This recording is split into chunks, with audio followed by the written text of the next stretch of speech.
आज हम कार्य पुस्तिका गणित ज्ञान कक्षा 5 पुनरावृत्ति के शेष बचे प्रश्नों को हल करते हैं।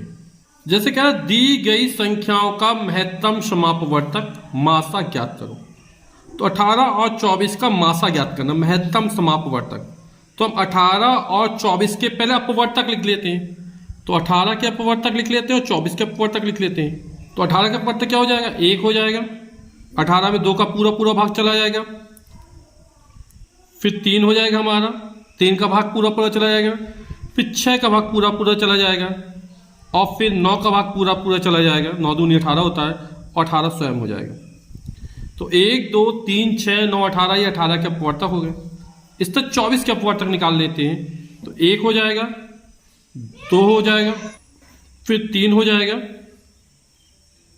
4 का भाग पूरा पूरा चला जाएगा, 6 का भाग पूरा पूरा चला जाएगा, 8 का भाग पूरा पूरा चला जाएगा, 12 का भाग जाएगा और 24 स्वयं हो जाएगा।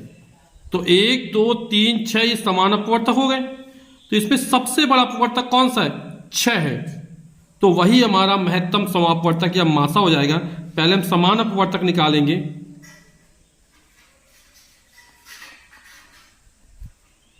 वो 1 2 3 और 6 है और मासा यानी महत्तम समापवर्तक हो जाएगा हमारा। सबसे पर अपवर्तक 6 है तो उत्तर 6 हो जाएगा हमारा। इसी तरह हम 21 और 35 में ज्ञात कर लेंगे। 21 के अपवर्तक क्या हो जाएगा? 1 होगा। 21 में 3 का भाग पूरा पूरा चला जाएगा, फिर 7 का भाग पूरा चला जाएगा और 21 होगा। 35 के अपवर्तक 1 का भाग जाएगा पूरा पूरा, फिर 5 होगा, फिर 7 होगा और 35 स्वयं होगा।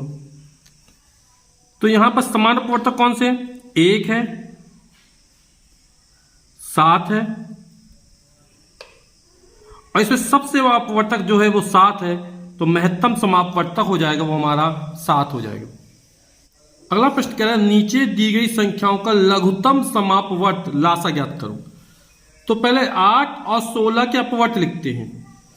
तो 8 के अपवर्त यानी 8 का पहाड़ पर 8 एकम 8, 8 दूनी 16, 8 तिक 24, 8 चौक 32, 8 पंच 40, 8 छंग 48।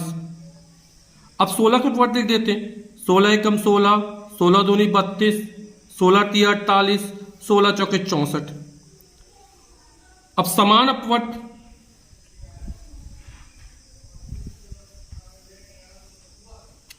क्योंकि लघुत्तम और समान अपवर्त, हमें समान अपवर्त छांटना उसमें जो सबसे छोटा हो लघुत्तम। तो पहले समान अपवर्त लिख लेते हैं। तो इसमें 16 दोनों में, 32 दोनों में, 48 दोनों में। अब लासा इन लघुत्तम समापवर्त क्या हो जाएगा हमारा? इसमें जो सबसे छोटा हो, सबसे छोटा कौन सा है? 16 है। तो उत्तर हो जाएगा हमारा 16 16।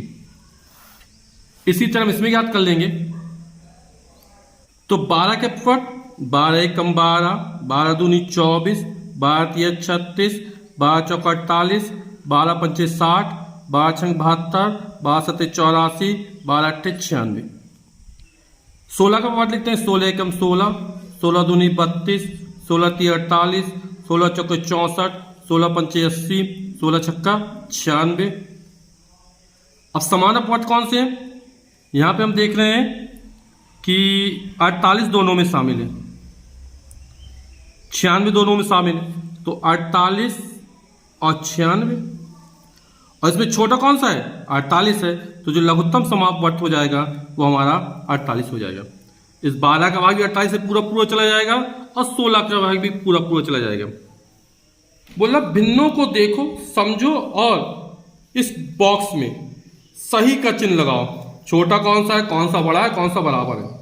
यहां पर एक वस्तु के 5 बराबर हिस्से किए जा रहे हैं, यहां पर 4 वस्तुओं के 5 बराबर हिस्से किए जा रहे हैं। आप ऐसे समझ सकते हैं, एक आम है उसको 5 जनों में बांटा गया है और यहां पर 4 आम है उसको 5 लोगों में बांटा गया। तो निश्चित रूप से ये वाला हिस्सा बड़ा है।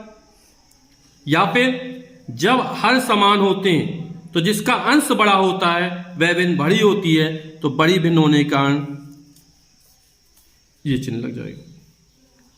अब यहां पर 1/2 और 1/3 अब हर अलग अलग हो गए। यहां पर एक वस्तु को 2 बराबर भागों में बांटा जा रहा है।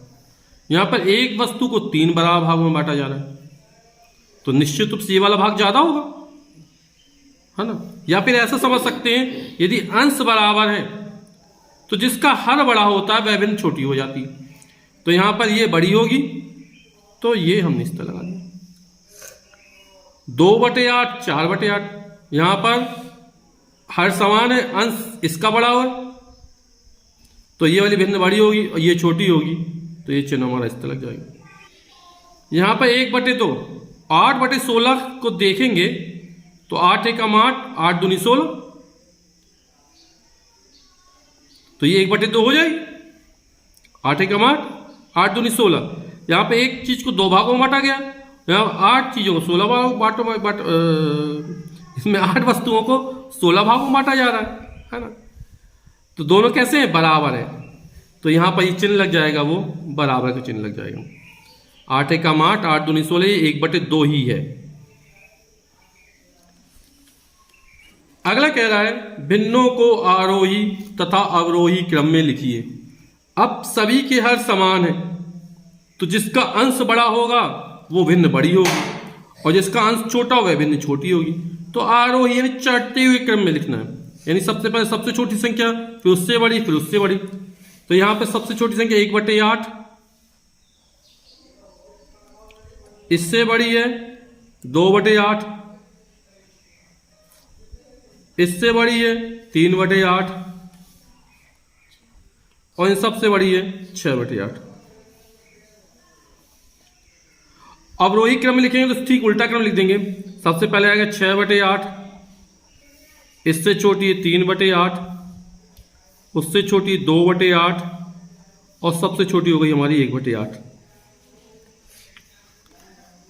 इसमें हर समान है, जिसका अंश बड़ा होगा वह भिन्न बड़ी कहलाएगी। तो यहां पर अवरोही क्रम पहले लिख लेते हैं, तो 9/7, इससे छोटी हो गई 6/7, फिर इससे छोटी हो गई 3/7 और सबसे छोटी 1/7। अवरोही वो उतरता हुआ क्रम, यानी सबसे पहले सबसे बड़ी संख्या और क्रम से हम घटते हुए मान में जाएंगे। और इसका ठीक उल्टा कर दो तो आरोही क्रम हो जाएगा 1/7, इससे बड़ी है हमारी 3/7, इससे बड़ी है हमारी 6/7 और इन संख्याओं में दी गई संख्या सबसे बड़ी है हमारी 9/7। अगला कह रहा है भिन्नों को जोड़ो और लिखो। आधार समान है, हर समान है 13, तो अंश जो वो सीधे उतार देते हैं, हो गया 7 और 5। 7 में 5 जोड़ा 12 और बटे में 13। यहां पे लघुत्तम आया 4, 4 का भाग 4 में 1 बार जाएगा, 1 का 6 में गुणा 6 जाएगा। तो जब दोनों में हर समान होते हैं तो अंश में जो संख्या दी जाती है वो सीधे सीधे लिख जाती है। 8 6 में 8 जोड़ा हो जाएगा 14/4। इसको काटना चाहे सरल करना चाहे तो 2 7 14, 2 दूनी 4 हो जाएगा हमारा। अब भिन्नों का घटाव, फिर हर समान है तो ये हो जाएगा बटे में 8, लासा निकल आएगा। अंश में संख्या सीधे उतार देंगे, 11 माइनस का 5 और 11 में 5 जाएगा तो 6 बचेगा, 6/8 हो जाएगा। 2 से कट जाएगा, 2 तिया 6 और 2 चौके 8। इसको सरल भिन्न में बदल दिया हमने। आधार फिर समान है, हर 13 दोनों में समान है तो 13 आ गया। ऊपर का संख्या होता है 17 माइनस का 5, 17 में 5 जाएगा 12 आ जाएगा, बटे में 13 उसी तरह रहेगा। अगला कह रहा है भिन्नों को दशमलव संख्याओं में बदलो। ये 28 है, सीधे लिख दिया, प्लस 3/10 यानी 3 का 10वां हिस्सा, तो ये 0.3 बटे में जितने जीरो होते हैं दशमलव उतने अंक खिसक जाता है। जैसे यहाँ पे 100 है तो यहाँ पे 0.2 अंक खिसके गए, यानी कि इसको लिखेंगे 0.09, 1 अंक 2 अंक आ गया। यहाँ पे बटे में 1000 1 2 3 अंक खिसकाएंगे तो आएगा 0, फिर देखना दशमलव, यहाँ पे 4 है तो उसके पे 2 जीरो लगेंगे ये। और यदि सबको जोड़ दिया जाएगा तो ये पहले ये दूसरे तीसरे स्थान तो हो जाएगा 28.394। फिर 10 + 6 3 में 10 का भाग करेंगे, एक अंक बाद दशमलव जाएगा तो 0.3 हो जाएगा। 8 में 100 का भाग करेंगे तो आएगा 0.08 हो जाएगा, 2 अंक बाद दशमलव लगेगा। और जब 4 में 1000 का भाग करेंगे तो यहाँ पे 0.004 3 अंक बाद लगेगा। 10 में 6 जोड़ा 16 हो गया, 0.384, ये पहले स्थान दशमलव एक बाद, फिर 2 अंक बाद है और 3 अंक बाद है, तो 16.384 ये योगफल निकल आएगा। अब कह रहा दशमलव संख्याओं को विस्तारित रूप में लिखें, इसको विस्तार के फॉर्म में लिखना। जैसे ये विस्तारित रूप था तो इसको हम लिख देंगे, तो 25.135 का विस्तारित रूप लिखना है तो हो जाएगा 25 प्लस, यहाँ एक अंक बाद दशमलव तो इसको लिखेंगे 0.1 प्लस 2 अंक बाद दशमलव 3 में तो हो जाएगा 0.03, यहां पर हो जाएगा 0.005, ये तीसरे अंक पे था। यदि तीन को जोड़ दिया तो हमारा फिर यही आ जाएगा। इतना हमसे बोल रहा है। यदि हम इसको भिन्न के रूप में लिखना चाहें तो कैसे लिखेंगे, इसको भी समझ लेते हैं। ये 25 हो गया, हम क्या कहते हैं दशमलव एक यानी 1/10, इसको क्या लिखेंगे, ये 100वां हिस्सा है 3, तो 3/100 तो हो जाएगा 5/1000। अब 65.386 का विस्तारित रूप लिखना है तो लिख देंगे पहले 65 प्लस 0.3 प्लस 0.08 प्लस 0.006। अब लोग रुपया पैसे में लिखो तो 92.08 रुपए, तो इसमें क्या है 92 रुपए हो जाएंगे और दशमलव के बाद जो लिखा वो पैसे हो जाएंगे, 247 रुपए हो जाएंगे यहां पर, और दशमलव के पीछे जो लिखा वो 576 पैसे हो जाएंगे। अब रुपयों में लिखो तो 510 रुपए हो गए, और जो पैसे दिए वो दशमलव लगा के लिख देंगे 74 पैसे हो जाएगा। यहां पर 999 रुपए 0.9 पैसे, 2 अंक में लिख दो, ये 09, क्योंकि 1 रुपए में 100 पैसे होते, जब 9 में 100 का भाग करेंगे तो 0.09 आएगा, 0.09। फिर क्या किलोग्राम में, मतलब 700 ग्राम है, जब 700 ग्राम है, 1 किलोग्राम में 1000 ग्राम होते, तो जब ग्राम को किलोग्राम में बदलेंगे तो हमें 1000 का भाग करना पड़ेगा, तो 1000 का भाग कर दिया हमने, तो किस में 1 किलोग्राम में बदल गया। 1 0 2 0 2 0 कट जाएंगे, ये बचेगा 7/10, और जब 7 में 10 का भाग जाएगा तो 0.7 kg या किलोग्राम हो जाएगा।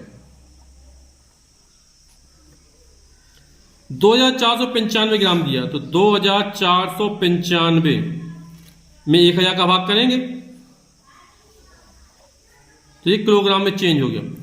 1 2 3 अंक बाद दशमलव लगा देंगे तो हो जाएगा 2.495 किलोग्राम।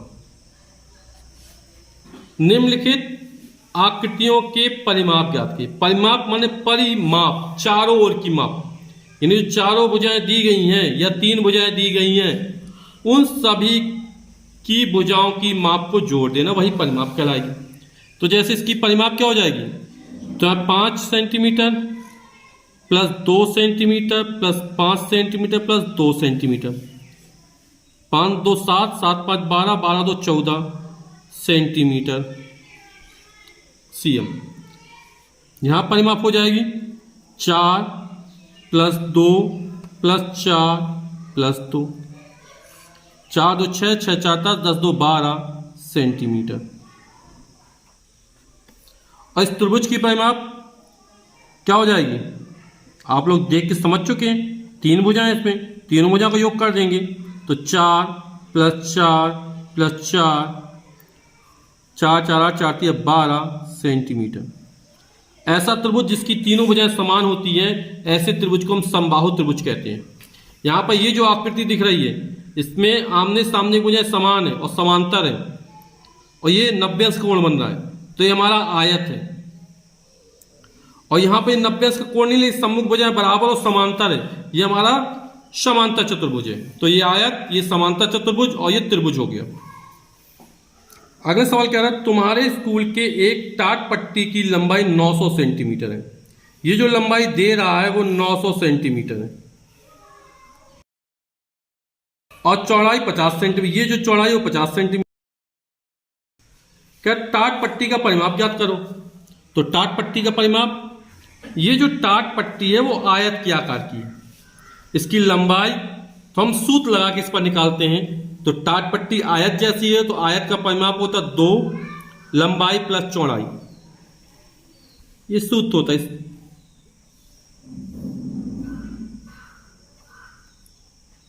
2 लंबाई के मान 900 सेंटीमीटर है, चौड़ाई के मान 50 सेंटीमीटर है। 2 950 जोड़ेंगे जो 950 और 2 का गुणा करेंगे, 2 शून्य शून्य, 2 5 6 10 की 0 हंस लगी 1, 2 9 28 19, 1900 सेंटीमीटर ये टाट पट्टी का परिमाप निकल आया। और यदि हम इसको मीटर बदलना चाहे तो हम जानते हैं कि 1 मीटर में 100 सेंटीमीटर होते हैं, तो इसमें 100 का भाग कर देंगे, दोनों जोड़े कट जाएंगे तो हो जाएगा 19 मीटर। एक वर्गाकार मैदान के एक तरफ का माप 100 सेंटीमीटर है, क्योंकि वर्ग की चारों भुजाओं की लंबाई कैसी समान होती है, तो सभी की जो माप होगी वो 100 सेंटीमीटर निकलेगी। इस मैदान के चारों ओर तार की बाड़ लगाने कितने मीटर तार की आवश्यकता होगी। जो तार लगे वो परिमाप में लगे, बाउंड्री में लगेगा तो वर्ग का परिमाप हो जाएगा।